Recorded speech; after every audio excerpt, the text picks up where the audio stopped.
Hey there, today is February 25th, 2017, and I had a morning of anxiety and feeling trapped and feeling closed in, and boy, did I want to run to food, my favorite escape. And I'm sharing today because I want to, and I'm also sharing because I did realize today that someone who I very much admire, Kyle Cease, I've been watching for about 5 months now, and he started his 100-day meditation probably a year ago. And his purpose for meditation was to look within and face irrational beliefs and uncomfortableness, basically. And so I thought, wow, I'm going to do that. And I have pondered and actually been a little too tough on myself for not meditating in the past. And so I did it for 6 or 7 days. And what I discovered is, based on my experience in 2009, I had a life crash which caused trauma, and I had post-traumatic stress disorder. And I was feeling feelings that were buried for up until last year. And I had to face them. And so today,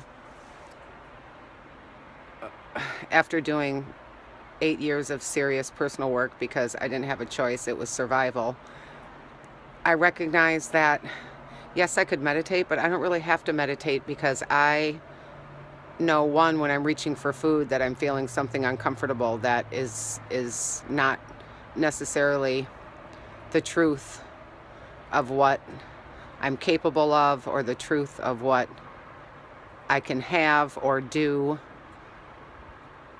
or the truth of who I really am.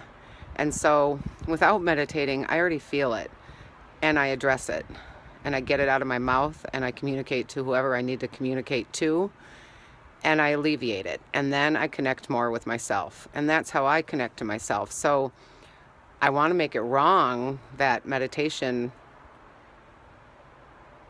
isn't my answer, but I just realize, like, I find my truth in my consciousness, because my self-awareness has been so developed. And the one benefit of the post-traumatic stress is that when I say yes and I mean no, or I'm doing something that I did that got me, that crashed my life in the past, I can feel it. And I have to address it. So if I say yes to someone and I get that icky feeling, and it comes on so strong that it feels like life or death, that I have to call that person back and say I changed my mind. And I've done a lot of that, and it's continuously set me free, healed my inner child, connected myself more to myself, and allowed me to be my true self, and to see that all those fears were just fears. And as I've faced them and addressed them and set boundaries and done what I need to do, I feel better. So today I was feeling trapped and trying to achieve what I want to achieve, and feeling like I know that I have more on my plate than is realistic, where in the past I used to be so defeated, thinking that I should be able to manage more than is possible in a day. And I was feeling that again today, because all I wanted to do was work on my stuff or relax, and I felt like I couldn't, and I felt like a prisoner. So I talked with my husband, and it's very uncomfortable, and it's uncomfortable for him. And finally, I realized I'm trying to prove to him that that I have too much responsibility, and that I'm never going to be able to do some of the things I want to do with this much responsibility. And he said, "Give me some." And that's when the light bulb went on.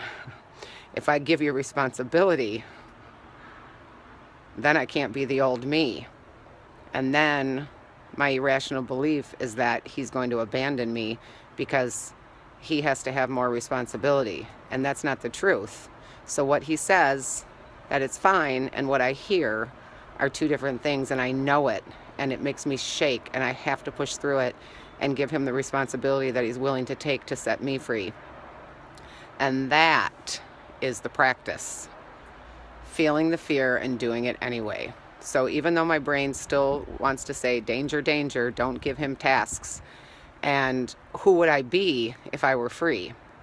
And that's the identity part. And I'm slowly stepping into another facet of the new identity. Shared responsibility. And part of my brain, if I keep busy and keep overwhelmed, then I can't achieve the things that I want to achieve. And also in achieving those, that's a whole new identity again, because who am I if I'm the girl that's successful and fulfilled? And I learned in my past that being successful threatened other people and made other people feel bad, and I couldn't handle that based on my experience and my childhood and my personality. And so part of my other self, my old identity, says, no, if you give him responsibility, then you're going to achieve the things you want to achieve, and it's not going to be safe because you're going to make people uncomfortable, and blah. So another breakthrough today, and I'm working on Saturday in the house, and my husband's watching TV, and he's fine with me working on a Saturday, and I'm feeling like I'm not being the good wife, and that's another trauma I had, and I'm feeling the fear and doing it anyway, and I feel so much better and so liberated and so free. And for me, it didn't take meditation to do that. So even the part of me that feels like I'm disrespecting Kyle if I don't take his path is lingering in there. But guess what?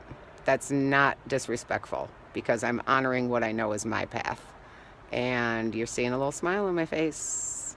So once again, I broke through, and it was icky and gross, and I didn't want to deal with it, and I wanted to eat, and I just wanted to be defeated. And I said, no, that's not who I'm going to be. You're going to communicate, you're going to move through it, you're going to figure it out, and you're going to get uncomfortable. But through that uncomfortability, you're going to be set free, and you'll feel it. And I am, and I did, and it's awesome. So thanks. Have a good day, because I know I'm going to.